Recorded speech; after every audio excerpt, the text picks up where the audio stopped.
They say blood runs thicker than water, but my sisters proved otherwise. I was 23, unmarried, and 7 months pregnant the day they dragged me out onto the porch, screaming about shame and sin and how I'd soiled our family's name. The morning had been quiet. I'd just finished scrubbing the kitchen floor when Esther came in holding my laundry, and in it she'd found the undershirt I'd stained the night before, the one that didn't quite hide the swelling curve of my stomach. "Whose is it?" she snapped, like she already knew. I didn't answer. What was the point? Esther called Ruth Ann and Miriam in. They stood round me like judge and jury, quoting scripture, their faces pinched tight with pride and disgust. I stayed silent, hoping they'd let me stay if I didn't fight back. Foolish, I know. "We took you in out of Christian mercy," Esther hissed, "but you go spread your legs like a harlot and expect grace?" Miriam grabbed my arm. "You ain't our sister no more." She meant it. Next thing I knew, I was being shoved down the front steps, my knee cracking hard against the bottom rail. I didn't cry out, wouldn't give them that. But my hands trembled as I saw Jedediah's wagon waiting at the edge of the property. Jedediah was a traveling trader who bartered mostly in tools and seeds, but I knew he'd dealt in people before. Drunks, outcasts, unwanted women. $50, Esther told him, like she was selling a mule. "She's all yours." He looked me over once, frowned, then spit in the dirt. "Ain't worth half that." "Fine, take her for 20 and get her gone."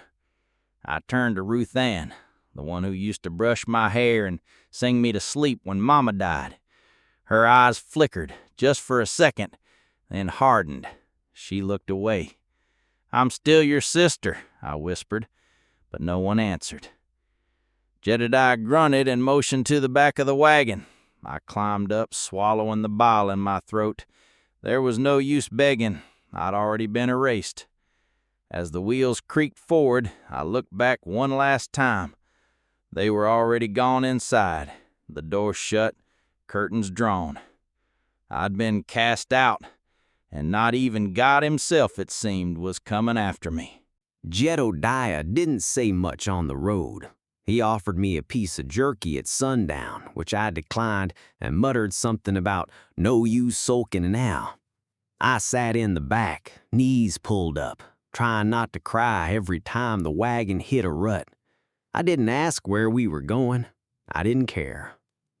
We rode west for 2 days, past dry gullies, scattered mesquite, and cattle skulls whitening under the sun.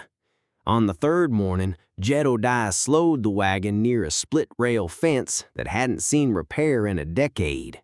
Behind it sat a ranch house made of gray timber, the porch sagging like it was tired of holding itself up.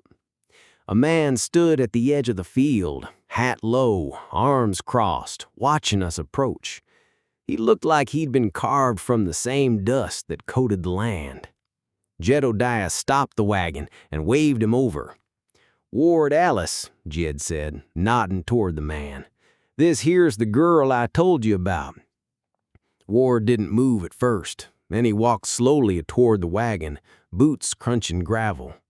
Up close, he looked maybe 35, sun-baked skin, jaw like iron, and the coldest eyes I'd ever seen. "She ain't a worker," Ward said flatly. "She ain't trying to be, just needs a roof. Figured you might use the company. Didn't ask for it." Jed leaned in. "You said last winter got dark, real dark. Thought maybe it'd be good, someone around to keep the ghosts quiet." That got a flicker out of Ward. His gaze finally shifted to me. "You got a name?" he asked. I nodded. "Ruth." "Just Ruth?" I nodded again. He glanced at my belly, then back to my face. Something unreadable passed behind his eyes. Not pity, not judgment, just weariness. Jedediah sighed and hopped down. "Ain't my place to say what's fair, but the girl's got nowhere. Thought maybe you could give her a start, a spare bed. She don't talk much. Neither do I, Ward said. They shook hands just once. Jed climbed back on the wagon, tipped his hat, and rode off without a backward glance. Dust swallowed him up like he'd never been there. I stood at the edge of Ward's property, unsure if I was supposed to follow him. He didn't speak again, just turned and walked toward the house. I trailed behind. Inside, the cabin was plain and clean. A rocking chair, a wood stove, shelves of canned peaches and beans. One rifle above the hearth. No pictures, no lace, just survival. There's a cot in the storeroom. You'll sleep there. Use the pump out back. No loud noise after sundown. I nodded. Thank you. He stared for a moment like he didn't believe I meant it. Then he looked away. I didn't ask about the ghosts Jedediah mentioned. I didn't ask why a man with land and hands that strong lived all alone. I just dropped my bag beside the cot and sat down slow, one hand over my belly. I didn't know it yet, but something inside me started breathing again that night. Something small, stubborn, and aching to live. Life with Ward Ellis moved like molasses, slow, steady, and thick with silence. We didn't speak much, but a rhythm formed. I rose before dawn and swept the floors, boiled coffee, fed the hens. I hauled water from the pump and chopped onions for stew, even when they made me gag. Ward never told me to, but he noticed.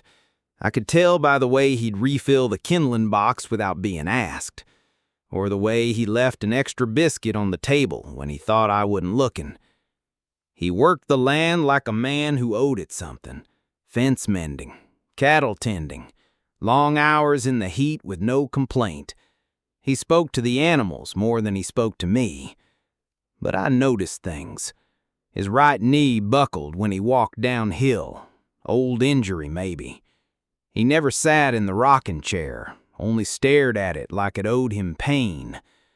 And every evening, without fail, he placed one tin plate on the table and hesitated before setting down a second one across from him, like muscle memory. I didn't ask. I didn't want to give him reason to send me away. About 2 weeks in, I was slicing carrots when I felt the baby shift hard inside me, like she was stretching. I gasped, dropping the knife. Ward looked up from where he was stacking firewood. "You all right?" I nodded, hand on my belly, trying not to show fear. "She's just kicking." He blinked. "She?" I don't know why I told him. Maybe because it was the first thing he'd asked that felt human.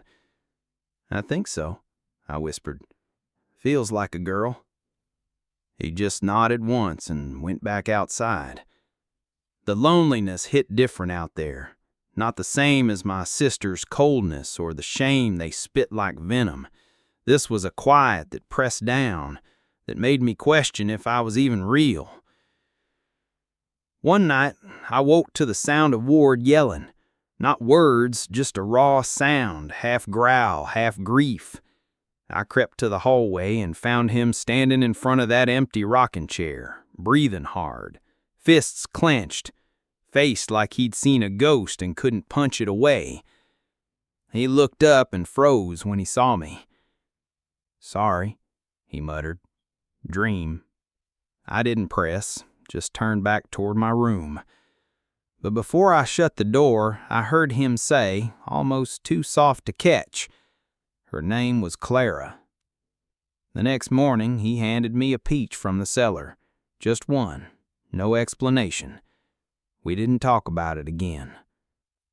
Time passed. My belly grew heavy and my steps slower. I started singing softly while I worked, old hymns mostly. Ward never told me to stop. Some days we'd eat in silence, others he'd ask small things like, "How far along?" or "You sew?" I told him I used to, that I'd made my baby a quilt before I was thrown out, left it behind. He didn't say anything then, but 2 days later I found scraps of fabric piled beside the hearth, old shirts, flour sacks, even part of a curtain. He didn't say they were for me, but I knew. We never spoke of trust, never said the words, but one night, as the sun bled red over the prairie, and I sat on the porch with swollen ankles, I looked over and saw him rocking slowly in that rocking chair, the one he hadn't touched since I got there. He didn't look at me, but I saw his hand twitch once, like he was fighting the urge to reach for something he'd buried. And for the first time, I didn't feel like a ghost. I felt like maybe I'd started to matter. I should have known peace wouldn't last. It was just past noon when I saw the rider in the distance, a dark speck on the horizon, steady and unhurried, like he knew where he was headed, and that nobody dare stop him. Ward was out back fixing a fence post, so I stepped onto the porch, hand instinctively over my belly. The man got closer, and my heart sank into my boots. Ezra Dole. His hair was slick with pomade, his boots polished like he'd stepped out of a saloon, not a saddle.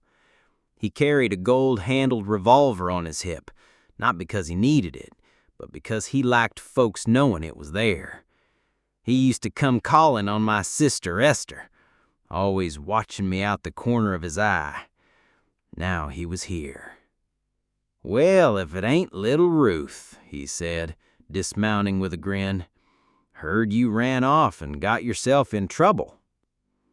Ward came around the side of the house, wiping sweat from his brow, his eyes narrowing when he saw Ezra.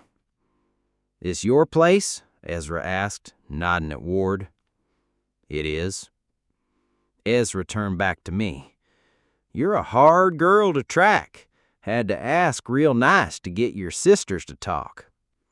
I stepped back toward the door. "What do you want, Ezra?" He tilted his head. "Now that ain't a proper greeting, especially not for someone who went through all the trouble to find you." Ward moved in front of me. "She ain't going anywhere." Ezra smirked, but there was ice under it. "Now I don't think you understand. That girl's got unfinished business back home. Property taken, debts unsettled, and word is the child she's carrying may belong to a man who died under curious circumstances." I froze. That lie had Esther's fingerprints all over it. "She ain't a thief," Ward said. "Ain't about theft. It's about shame. Families don't like scandal. They'd rather sweep it away, pay to make it vanish. I'm here to do just that." "You're not taking her," Ward said flatly. "That's so." Ward didn't answer, just stared at him like the ground might open and swallow him whole if he blinked. Ezra sighed. "Tell you what, I'll give you a day. Talk it over. She leaves quiet, no fuss. Otherwise, I come back, and I won't be so polite." He tipped his hat and rode off like he'd already won. I collapsed on the porch, shaking. They sent him. They actually sent him. "You know him?" Ward crouched beside me. "I know. Ezra's not a man. He's a leash. They're trying to drag me back." Ward's jaw tightened. "Then we cut the leash." That night, he checked the rifle over and over, oiled the hinges on the door, and set the axe by the window. I tried to sleep, but every creak outside made my breath catch. I didn't know if Ward could stop Ezra, but I knew I'd rather die on that porch than let him take my child back into that house of judgment and cold hearts. When I woke the next morning, Ward was already sitting by the door, shotgun across his lap, waiting. And for the first time in months, I felt safe.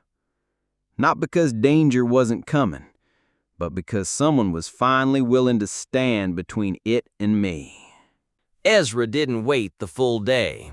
At dusk, while the sky still held the last bruised streaks of sun, we saw the dust cloud on the ridge. 5 riders, maybe 6, all dressed sharp, guns on their hips, swagger in their seats.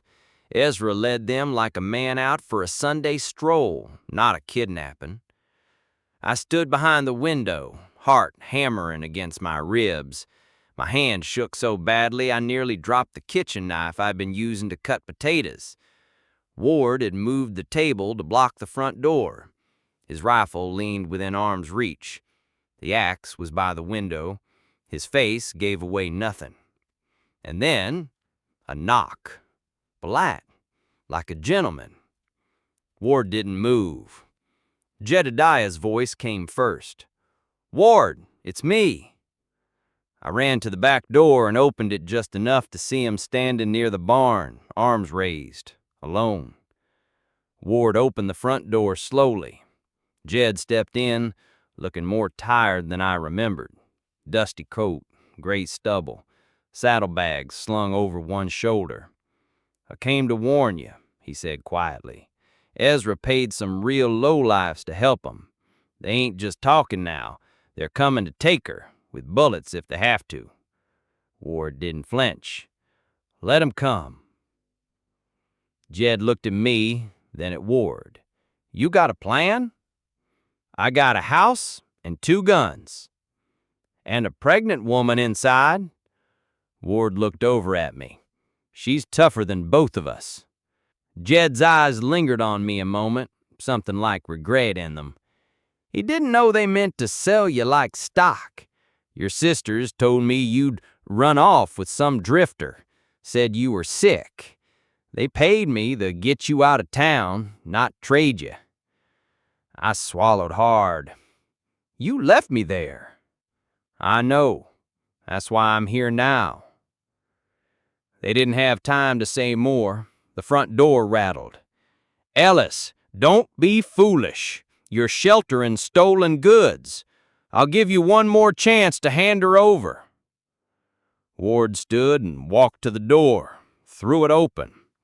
"You're not getting her." Ezra grinned. "Then you'll get bullets instead." The first shot hit the doorframe. Ward yanked me down behind the table as Jed fired out the window. Glass shattered. Gunpowder filled the room like smoke from hell. I didn't scream. I just held my belly and prayed the baby would stay still. Ward moved like he'd done this before. Calm, deliberate, deadly. He fired once, reloaded, and fired again. A scream outside told us at least one of them wasn't getting back on a horse. Jedediah took a hit to the shoulder, cursed, kept firing. I crawled to the corner trying to breathe. My whole body trembled, but I kept hearing that voice in my head. "She's tougher than both of us." Ward stepped outside with the rifle and didn't come back in for nearly 10 minutes. Then silence. When the door creaked open again, he was dragging a body by the ankle. Ezra, blood pooling from his leg, face pale as chalk. "He's breathing, but not well," Ward said. Jed tied him to the porch post while I sat on the floor, shaking and soaked in sweat. Ward knelt beside me, put a hand on my knee. "You all right?" I looked him in the eye. "She didn't kick once." Ward smiled. "Smart girl." That night, I didn't sleep, but I didn't cry either. For the first time in my life, someone fought for me. Not because I was useful or righteous or pure, just because I mattered. 3 weeks after the shootout, the first snow arrived, early and mean. The land turned white overnight, and with it came the pain. It started as a tightening low in my back, then waves that made me grip the bed frame hard enough to leave splinters in my palms. Ward had just come in from splitting wood when he found me on my knees, gasping, eyes wild. "It's time," I managed to say. He didn't hesitate. Ward cleared the table, boiled water, laid out blankets. Jed had ridden out 2 days before, promising to send a midwife if he found one, but no one came. It was just us. I'd never been so scared in my life. I was shaking, teeth chattering with fear and cold. The baby was coming fast, too fast. Ward stood beside me, looking like a man ready to wrestle death itself. His hands trembled, but his voice didn't. "I've delivered a calf or two," he said. "Can't be all that different." I laughed through a scream. "Ever seen a cow scream like this?" He winced. "Fair." The pain was unrelenting. Wave after wave crashed through me, and I kept thinking I couldn't do it, that I'd split apart before she ever saw daylight. My hands clawed the wool blanket, soaked in sweat and blood. The room blurred. "I can't," I whispered. "Ward, I can't." "You can," he said, kneeling beside me. "You've already done harder." I looked at him through a veil of tears. "What if something's wrong? What if she's... Ruth?" And his voice broke for the first time. "You're not dying here. Not today. You hear me?" I nodded, not because I believed him, but because I needed to. Then came the moment. A scream I didn't recognize as my own. A tearing that felt like the end of the world. And then, crying. Not mine. Hers. A sharp, angry wail that filled the cabin like a hymn. I collapsed back, chest heaving, ears ringing. Ward stood over me, holding a slippery, red-faced baby in his arms like she was spun from starlight and thunder. He was crying. Silent, stunned tears rolling down a face that looked like it hadn't wept in 20 years. "It's a girl," he said, voice hoarse.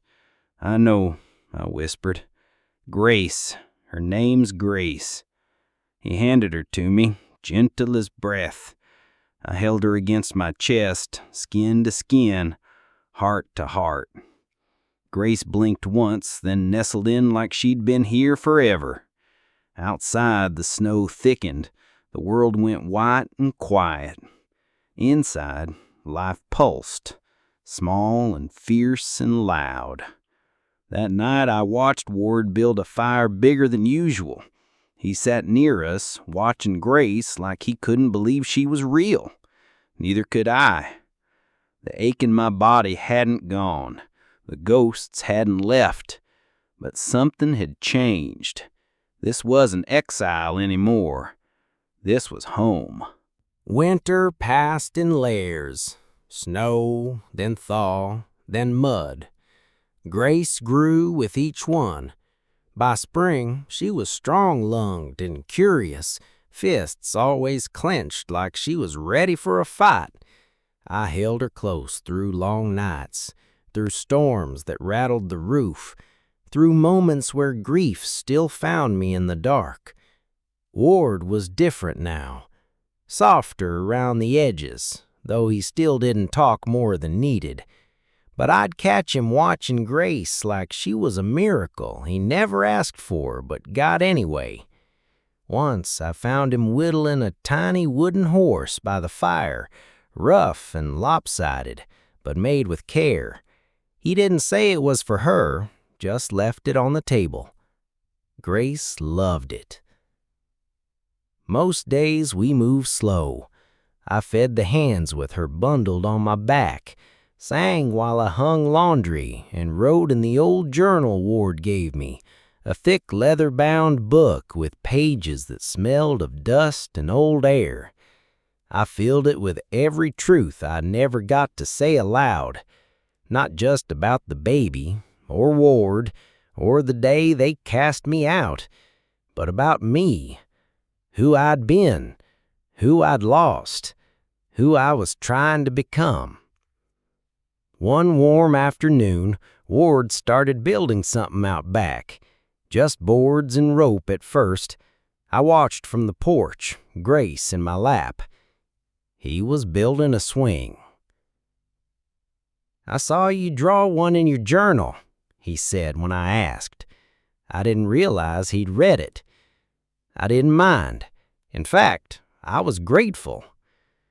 For a long time, I'd believed silence was the safest way to live, that keeping your truth buried meant no one could use it against you.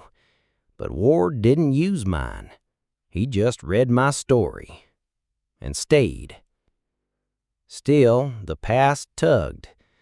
I thought often about writing my sisters, not to ask for forgiveness, I had nothing left to confess, but maybe to let them know I was alive, that I'd made it, that their shame hadn't killed me. But every time I held the pen, something stopped me. Not bitterness, not pride, something else. One night I sat on the porch, watching the moon rise over the field. Grace was asleep in my arms, her breath soft and steady. Ward came out and sat beside me. The swing creaked gently in the breeze behind us. "He ever tell you about Clara?" he asked.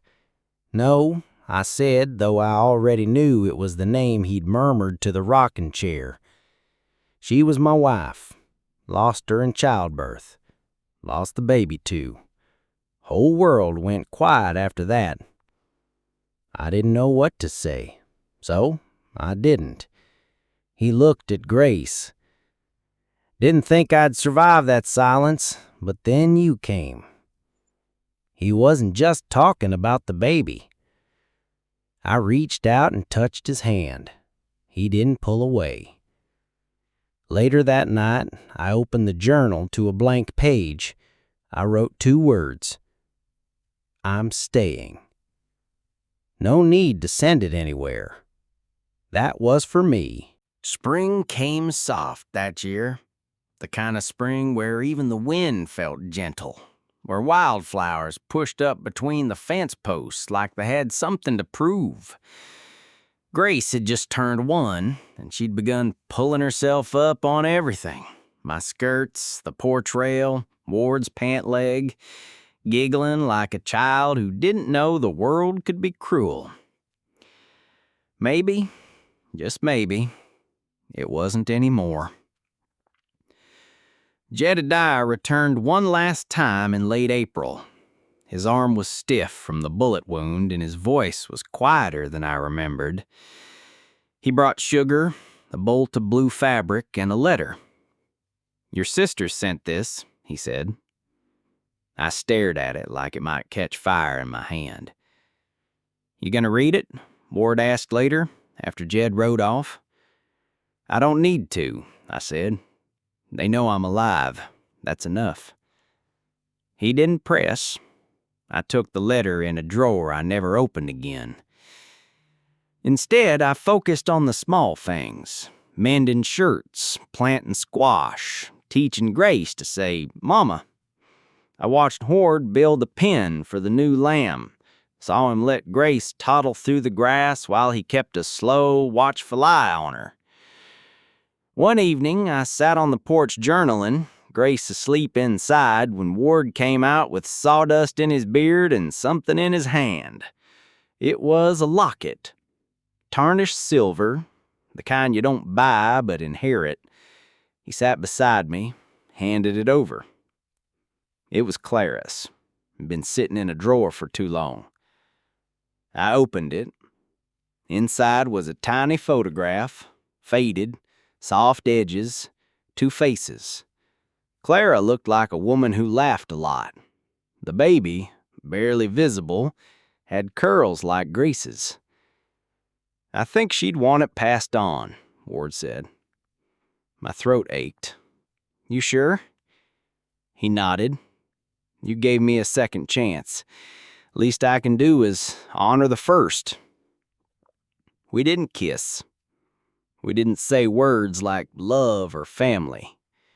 We didn't need to. The next morning, I found Ward outside hanging a second swing beside the first. One for Grace, one for a sibling, maybe, someday. That evening, as the sky went gold and the prairie glowed with light, I sat in the grass with Grace in my lap, Board worked nearby, humming under his breath, and I realized something I hadn't dared believe before. I wasn't surviving anymore. I was living. Not with the family that birthed me, but the one I'd chosen. One made of quiet kindness, slow healing, and long days filled with small miracles. I'd been thrown away, sold, cast out, but here, on this land, in this house, with these two souls beside me, I had been found.